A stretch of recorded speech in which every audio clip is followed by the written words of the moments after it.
Thank you very much, Aled, for that very nice introduction, and thank you all for being here at what I know is the busy time of the year, the business end of the year for everybody.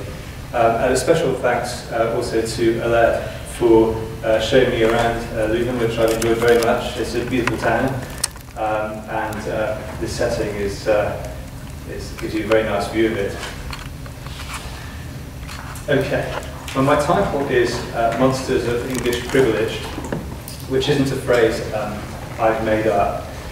It's taken, actually, from Edward St. Aubyn's Patrick Melrose novels, which form a contemporary epilogue or afterword to the widespread fascination with aristocracy among modern writers of the first half of the 20th century. The English privilege part of my title is self-explanatory, I think. Maybe not, but I think. But Monsters seems to me the most juste for three or really four reasons. One, comic value. Two, polemical value. Three, the term monsters has an etymological link via the Latin noun monstrum, which means in English a divine portent or warning, to the verb monstrare, to show. Through those links, the term monster suggests both demonstration and representation, two terms bristling with literary and aesthetic as well as political significance. And fourth, Monsters suggests the Gothic tradition with its streak of anachronism, which characterises many of the representations of aristocracy that we find in modern writing in Britain and Ireland. And not just there, I should add, we've been having very interesting discussion this afternoon based on Aled's research in modern French writing, and clearly there's a strong sense of anachronism in non-British, non-Irish writers as well in Europe. But the sense of anachronism interests me because it captures very precisely the widespread perception in the modernist period itself, reaffirmed by later historians, that the aristocracy was on the wane as a political and social force in Europe generally, and particularly in Britain, where modern democracy was already approaching a fairly advanced stage, even before the First World War broke out in 1914, let alone afterwards, when the franchise was expanded to include women as well as all adult males. As the liberal politician and journalist C.F.G. Masterman put it in his 1922 study of England after war, this is the first passage on the handout. Masterman wrote in 1922 that England is like a sick man resting after a great outletting of blood. The body is emaciated, the nervous system is dead. It can only respond to the strongest of stimulus. Men and women move like phantoms in a dying world. The aristocracy has vanished, as all aristocracies vanish in a prolonged war. Noting that post-war rates of taxation were effecting the biggest change in English history since the dissolution of the monasteries in the 1530s, Masterman described the massive post-war transfer of property from the aristocracy into the hands of war profiteers, tenant farmers, and municipal bodies, that's his list, as a, quote, mournful end to a great tradition, end quote. In 1927, 5 years later, the working class novelist D.H. Lawrence confirmed, not so mournfully in his case, that there is no true upper class left. Literary modernism's preoccupation with the aristocracy clearly goes against the historical grain there. The moderns imagined for the aristocracy a kind of afterlife. What were the literary consequences of this anachronistic obsession with aristocracy, which we may find in a wide range of modern British writers and many modern Irish writers, with the significant exception of Joyce, who touches on the subject only briefly in Ulysses? What did the aristocracy do for modern writers as writers? What opportunities did the fate of the aristocracy in the modern democratic age create for British and Irish authors? What shapes or patterns does aristocracy take or seem to require in modern literature? What impact does this material have on the formal structure and verbal style of a modernist text? What might these shapes or patterns tell us about literary modernism as an aesthetic project? These are some of the questions I want to ask and try to answer. Perhaps not all today, but that's the big picture. Some literary examples in a moment. For now, let's think a bit more about the context. The historian David Cannadine has argued that during the 300 years of British history in which class has featured as a term and concept, roughly 1700 to the present, British people have used three different models for describing their society. One, hierarchical; two, triadic; three, dichotomous. The hierarchical idea sees society as a long, intricate chain of finely graded ranks and stations, from the monarchy and aristocracy at the top to the poor at the bottom. It never goes the other way. You never go the aristocracy to the poor. It emphasises the hierarchical model. It emphasises individuals over collectivities. The larger whole is comprised of individual members who are ranked by prestige. Its guiding idea for distinguishing between persons is status, a term that Cannadine is adapting from Max Weber and W.G. Runciman. The second, triadic model imagines British society as consisting of three classes: upper, middle, and lower. It sees its members in terms of groups, and it emphasises occupation and wealth rather than status. This is often the view of society as seen from the middle, where the hierarchical model implies integration and harmony. The triadic seems more confrontational. More confrontational still is the third, dichotomous model, which sees Britain as riven or divided in two between rival groups, distinguished in terms of power. Us, them, upper, lower, rich, poor, peers, people, and in the language of the late 19th century in Britain, the classes and the masses. The British have often combined aspects of two or even all three of these models to describe their society, which have often intertwined and overlapped. Historically, Cannadine argues, the hierarchical model has had the widest, most powerful, and most abiding appeal. It's the, quote, formal and informal hierarchies of prestige and status, which people often have in mind when they speak of the British class system, end quote. Triadic and dichotomous models, British society as three, British society as two, have risen to prominence during periods of discontent. The dichotomous model in particular has seemed appealing at times of crisis.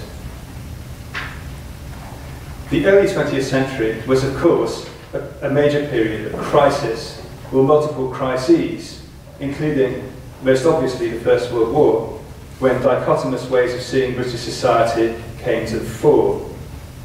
In one eminent example of the dichotomous thinking provoked or intensified by the war, the economic and political theorist and historian R.H. Tawney argued in 1920 that post-war Britain needed to replace its acquisitive society, which prioritised individual rights and economic self-interest, with a functional society which would subordinate those rights and interests to social function, duty, and responsibility.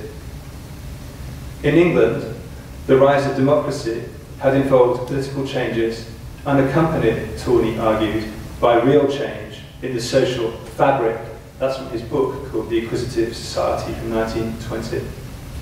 The modern liberal creed of individual rights, which he said had exorcised the spectre of agrarian feudalism, haunting village and chateau in France, was impotent to disarm the new ogre of industrialism, which was stretching its limbs in the north of England. I think that is a great and vivid phrase, the new ogre of industrialism stretching its limbs in the north of England. A post-war monster of privilege, we might say, spawned by what Tawney himself called a new business aristocracy.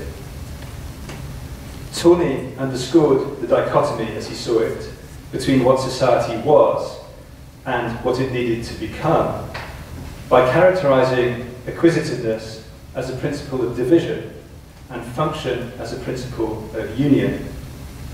In his subsequent book on equality, published in 1931, soon after the onset of the Great Depression, Tawney was more explicit still in his dichotomous view.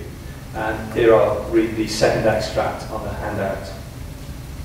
England is peculiar, he wrote, in being marked to a greater degree than most other communities, and he's thinking especially of France in comparison, not by a single set of class relations, but by two, of which one is the product of the 19th century of economic development, and the other, though transformed by that development and softened by the social policy of the democratic era, contains nevertheless a large infusion of elements which descend from the quite different type of society that existed before the rise of the great industry. It is the combination of both, the blend of a crude, plutocratic reality with the sentimental aroma of an aristocratic legend, which gives the English class system its peculiar toughness and cohesion. It is at once as businesslike as Manchester and as gentlemanly as Eton, England's most famous private school. And if its hands can be as rough as those of Esau, its voice is as mellifluous as that of Jacob. It is a God with two faces and 1,000 tongues, and while each supports its fellow, they speak in different accents and appeal to different emotions. Tawney's account of England's understanding of class relations as a blend of a crude, plutocratic reality with a sentimental aroma of an aristocratic legend, as a combination of an historically triumphant industrial capitalism with the waning heritage of feudalism, is paradoxical in that it's the dichotomy between two historically distinct, yet here overlapping ways of seeing class that is said to give the English class system its peculiar toughness and cohesion. At the same time, Tawney's sentences seem highly suggestive for a consideration of some of the key literary texts in British modernism's reinvention of the problem of aristocracy. Take, for example, E.M. Forster's 1910 novel, Howard's End.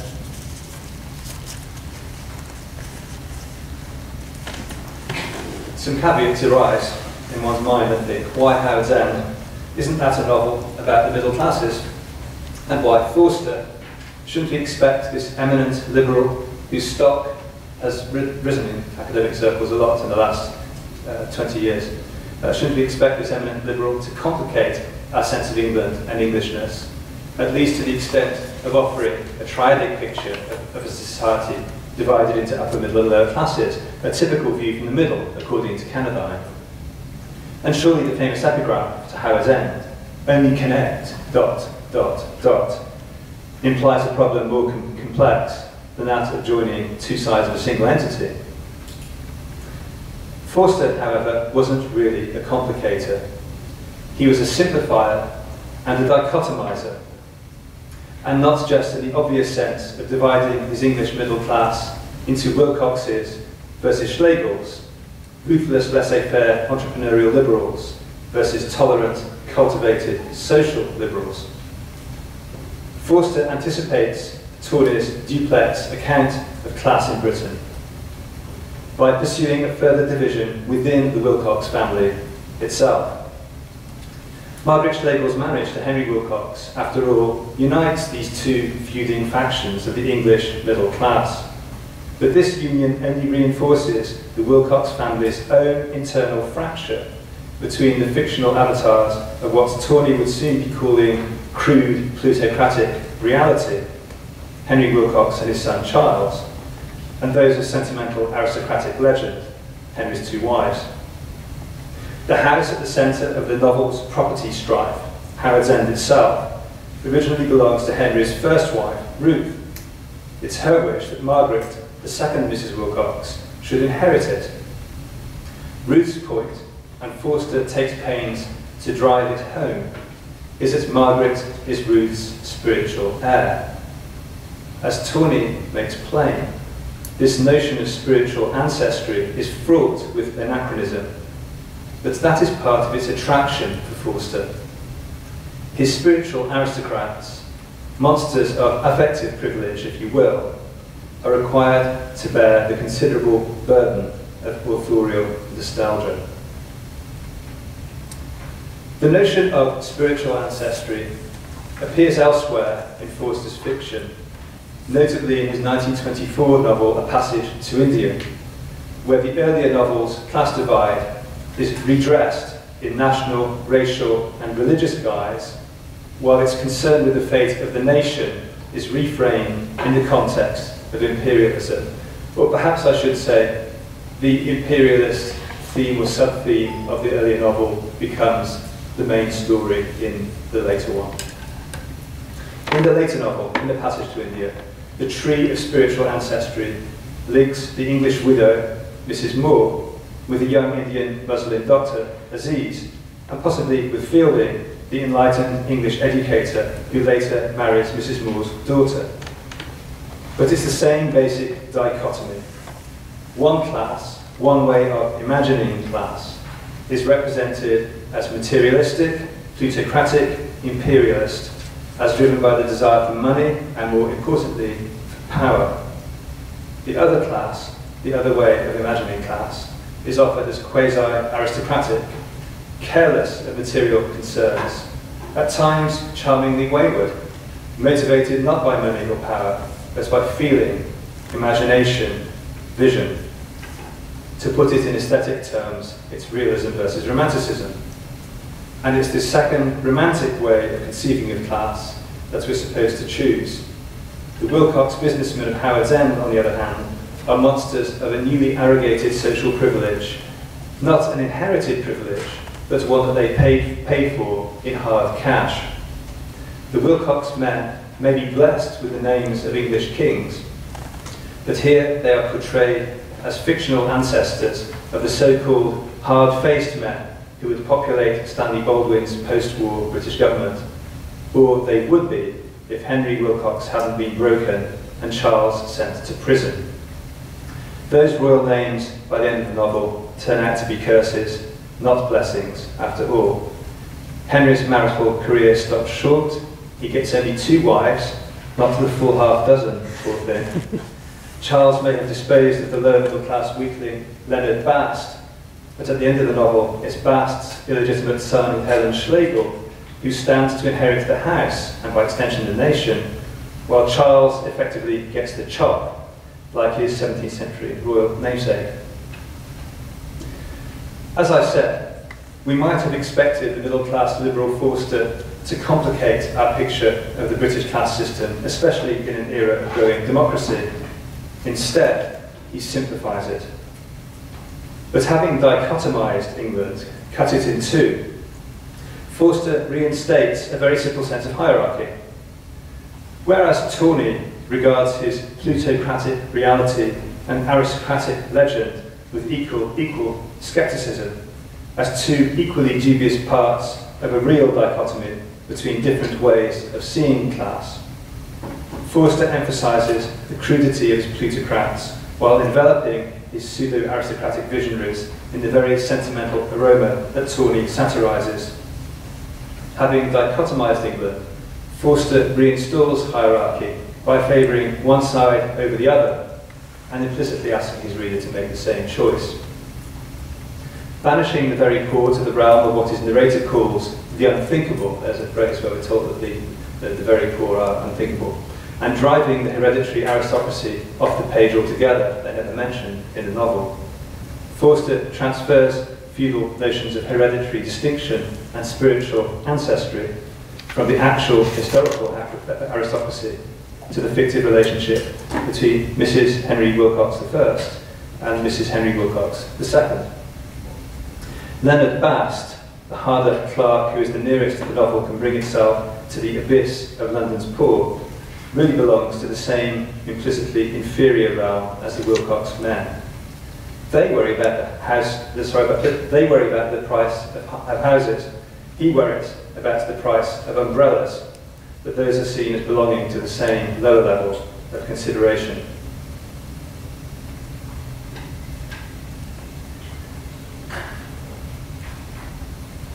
In simplifying English society, dichotomizing it and then reasserting a sense of hierarchy, Forster was far from alone among modern British writers. On the contrary, Forster set out a pattern that others would follow. Simplification was typical, complication much rarer. The purveyors of dichotomy and hierarchy dominated modern British fiction. An obvious example of this simplifying tendency, more obvious than Forster, is Forster's younger contemporary, D.H. Lawrence, whose novel Lady Chatterley's Lover dichotomizes and reasserts hierarchy with a vengeance. First published in 1928, Lawrence's last full-length novel follows Howard's End in sharply dichotomizing its portrait of English society and then trying to force us to pick a particular side, though here with a view to excluding as many people as possible. Forster offers himself as some kind of an includer, if only to exclude again, but Lawrence is much more candid almost in wanting to keep out, to exclude. Lawrence is notorious now for dichotomizing his readers, especially along gender lines.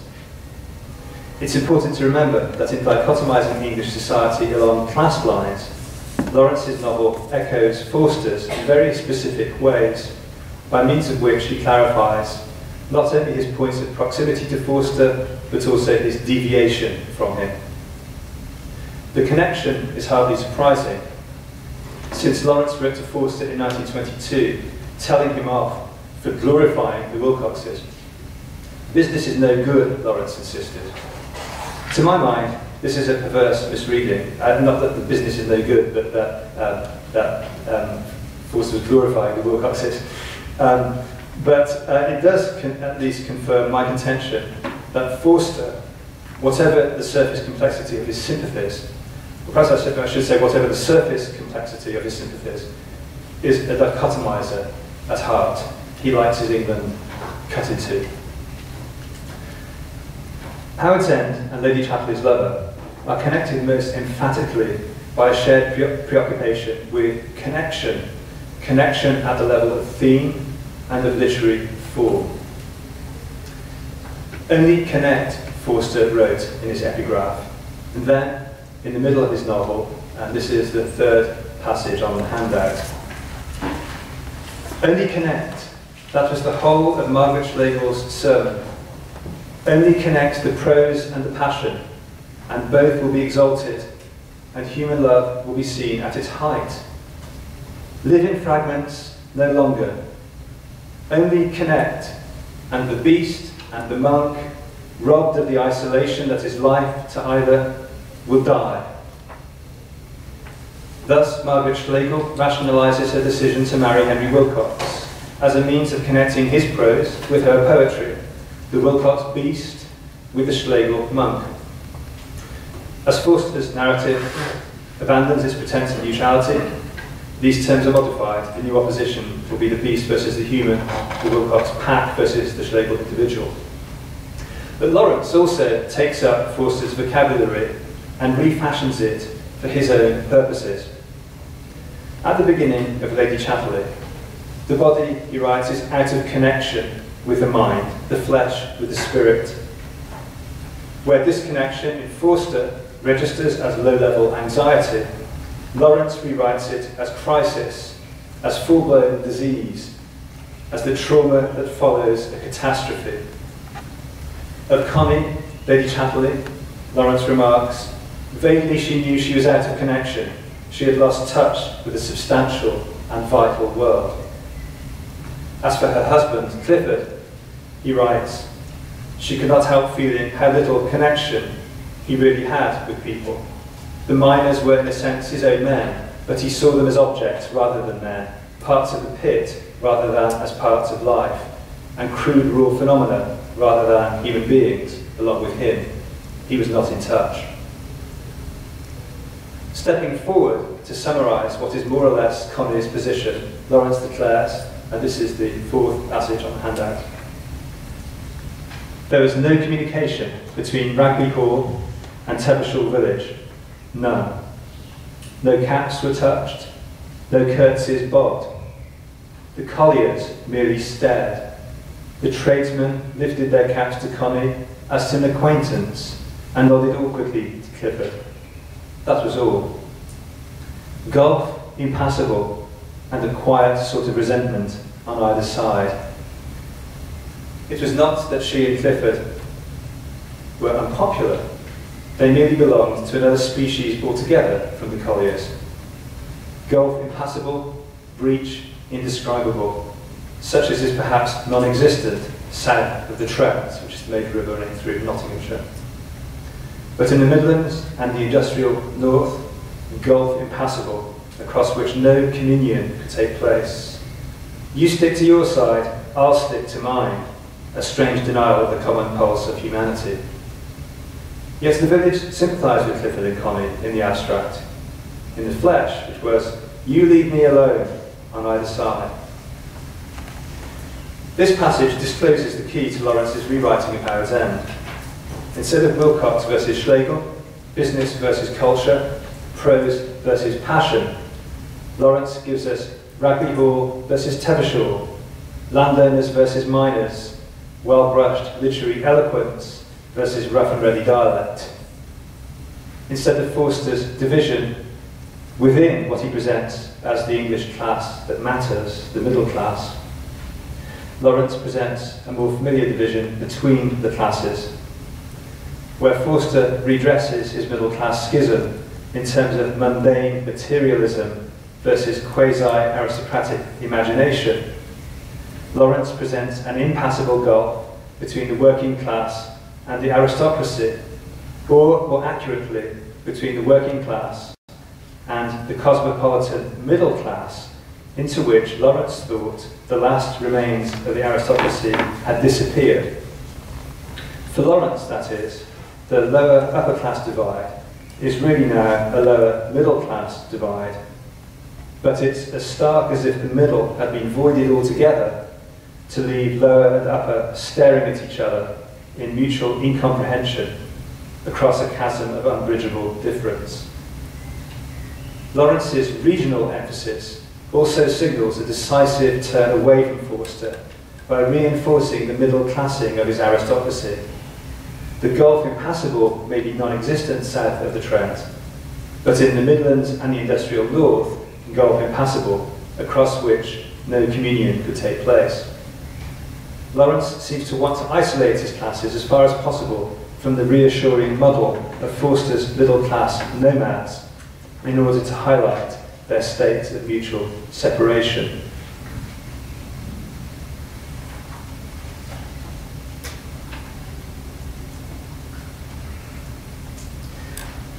But in Lawrence, as in Forster, there are different kinds of separation or dichotomy. One kind really matters, and the other doesn't, as it turns out to be superficial, a symptom of a problem that is itself a symptom of a deeper problem. Lawrence achieves this effect by redrawing a map of class and privilege borrowed or inherited from Forster.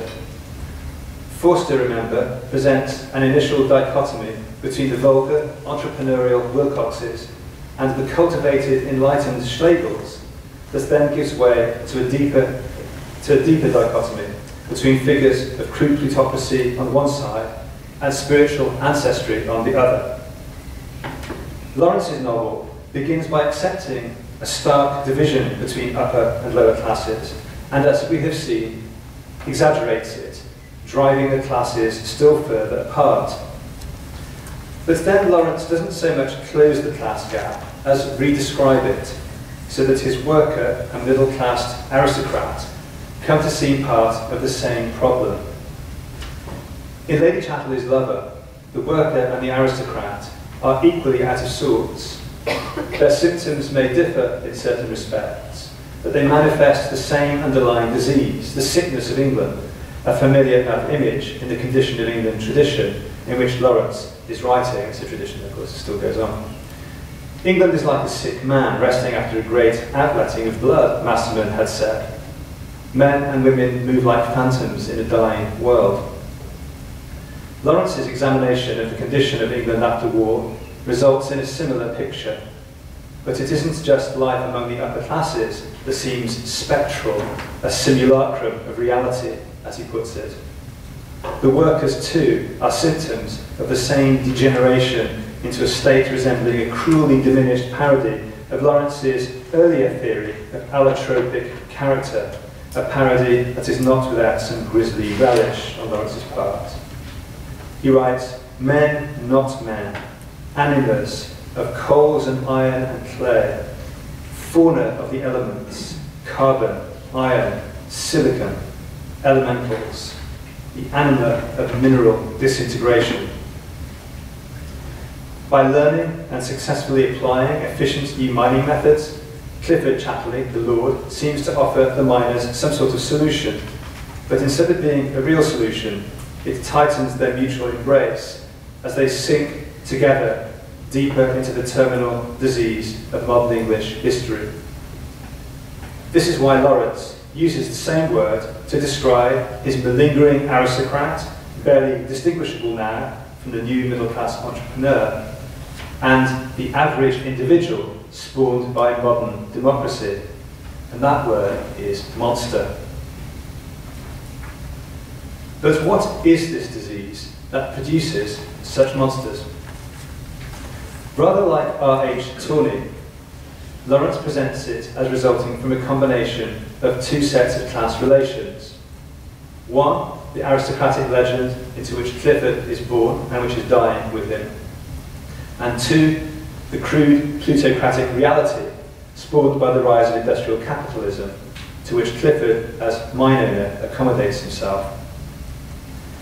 Recognizing that the feudal system is under threat, Clifford adapts to the new plutocratic reality, re-energizing himself and ensuring his workers against the possibility, voiced by his nurse, Mrs. Bolton, that the colliery might shut down and turn Tevershall into a ghost town to match the empty castles haunting the countryside. Where Forster reanimates the notion of feudal aristocratic distinction by reassigning it to the two Mrs. Wilcoxes, Lawrence fuses it together with the new plutocratic dispensation. Lawrence makes this move in order to forge an alternative kind of dichotomy. The monsters and anima of Ragby Tevershall on one side, versus, on the other, the authentic humanity embodied in the gamekeeper, Mellors. Mellors is Lawrence's natural aristocrat. Borrowing from Nietzsche, as John Carey has noted, but also from the romantic Victorian writer Thomas Carlyle, Lawrence endows the working class Bellas with what he calls a natural sort of quiet distinction. Connie, Lady Chatterley, observes this distinction as soon as the gamekeeper strides into view in a clearing in the Ragby woods, like a sudden rush of threat out of nowhere, Lawrence writes. He might almost be a gentleman, Connie tells her husband Clifford, who isn't receptive. Mellors' emergence promises the abolition not of class distinctions, but of what Lawrence wants us to see as false ideas about class, false ideas drawn from lingering notions of aristocratic legend, or equally from the new plutocracy produced by industrial capitalism. What Mellors does for Connie, and implicitly for Lawrence and his reader, is expose the aristocracy and the working class as two sides of the same coin, as two mutually implicated vessels of the same money-worshipping mentality. and to reveal the need for a different kind of relation based in sex. This is where Mellors, the gamekeeper, comes in. In place of Raghu Tevershal's inauthentic model of master-servant relations, Mellors, the man from nowhere, who is the real foreigner Connie desires, stands for an authentic new aristocracy of the body that will repair the ghastly separation of flesh from spirit that is killing off modern England. What this renovated model of aristocracy seems to require is the replacement of the master-servant relation between the upper and lower classes by a dominant submissive relation between the man and the woman. And it is this rewriting of the antagonistic relations between the men and women of Lawrence's earlier, greater fiction that in recent decades has proved almost fatal to his critical reputation.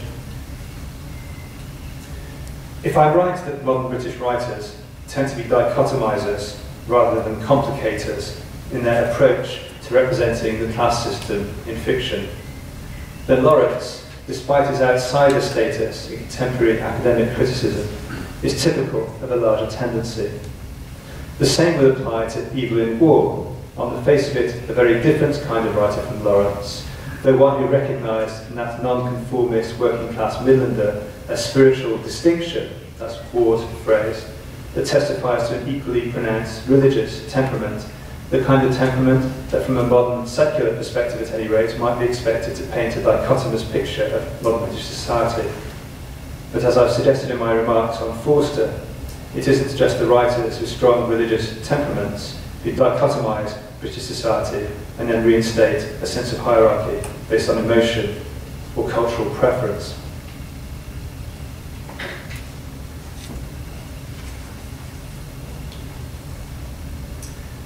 Where then should we look for complicators? One answer is the aristocracy. As Len Platt notes in his book Aristocracies of Fiction, the British aristocracy has hardly been celebrated for its contribution to the canon of English literature.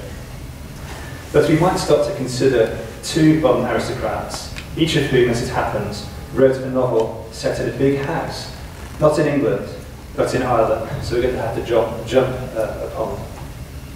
One of those aristocrat authors is Elizabeth Bowen, who set her 1929 novel, The Last September, in the time of the Irish War of Independence in the early 1920s. The other that I have in mind is Henry Green, who set his 1945 novel, his 1945 novel Loving at the time of the Blitz in 1940-41. I'll talk about one of them for now, Bowen, who offers an Anglo-Irish variation on and development of the literary, social and political dynamics I've been describing in relation to Forster and Lawrence. Bowen was a member of the Anglo-Irish ascendancy, the predominantly Protestant British settler class that dominated Irish society and politics from the 18th century until the early 20th century, when the Irish War of Independence and the founding of the Irish Free State put it out of commission. Unlike its relations in England, Scotland and Wales, this class produced a host of great writers, including Edmund Burke, Oscar Wilde, W.B. Yeats and Samuel Beckett, as well as Bowen herself. But by the time Bowen wrote The Last September in the late 1920s, the ascendancy had virtually disappeared as a social and political force. Thus Bowen, related on her mother's side to the Duke of Wellington, the victor of Waterloo, belonged to what her biographer Victoria Glendinning has described as the last generation in which Anglo-Ireland, in its strict sense, existed. On the face of it, Bowen is another social simplifier, one who repeats Forster's basic strategy, dichotomize and recreate a sense of hierarchy, while adapting it to the Irish situation in the 1920s. The Last September concentrates virtually all of its attention on a single Anglo-Irish family, the Naylors, and their friends among the local gentry and officers from the nearby British garrison who come to hang out at the Naylors' home, Danielstown. Just as Howard's End focuses almost exclusively on a single class, so too does Bowen's. that whereas the hereditary aristocracy are already out of view in Forster's pre-war English novel, which is why he writes about the middle class, Bowen's text reinstates the Anglo-Irish aristocracy at the moment of its imminent destruction. And while Bowen doesn't go as far as Forster in dismissing the very poor as unthinkable, her novel's brief excursions outside the ascendancy, including 2 encounters with rural peasants, only confirm the structural and perspectival centrality, if also the social isolation, of a class that was historically on the verge of extinction. Only disconnect seems to be this novel's sermon. Bowen appears to dichotomise her portrait of Irish society as sharply as Lawrence does his English Midlands. The Naylors of Danielstown, figures of a temporarily resurrected local aristocracy, like the Chapelleys of Rugby Hall, seem utterly removed from the surrounding population. The comparison with Lawrence stops there, however. Lawrence disconnects his classes in order to reconnect his bodies. But Bowen follows Forster even further by subdividing her upper class, only then to reveal a deeper and more meaningful division within one of those subdivisions, and then encourages us to privilege one side in this new subdivision over another. Having sequestered her aristocracy from a socio-political world it once dominated, Bowen splits it in 2. One, the Anglo-Irish themselves, the moribund class that knows it's on the way out, and 2, the occupying British, who are there to support the Anglo-Irish, but whom the Anglo-Irish, like the rebels, nonetheless regard as intruders. The British are portrayed as distressingly middle class.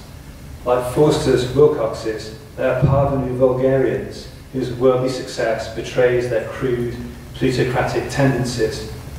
Their chief representative, kept carefully off stage, but perhaps symbolically more potent as a result, is the appropriately named Leslie Law, a rich stockbroker who is engaged to one of the Naylors' visitors from England. The implication is that we don't need to see Law to know him and his kind. He stands for triumphant historical reality, capitalist, entrepreneurial, middle class, just as surely as the Wilcox men do in Howard's End. For all its evident ambivalence about the Naylors and their neighbours, the last September clearly favours the Anglo-Irish over the British intruders. In an essay of 1938, Bowen commented on what she saw as the generic unfairness of Forster's fiction. She wrote, "The observation seems to be, what of it? A novelist is not an umpire. Mr. Forster does not exist to compile documents. He is an artist with the right to be arbitrary."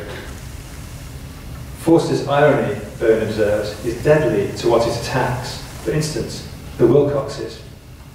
The last September transfers this deadly irony to the occupying British and their comfortable relations at home, while the Anglo-Irish, for all their individual and collective limitations, are invested with whatever romantic nostalgia Bowen can muster.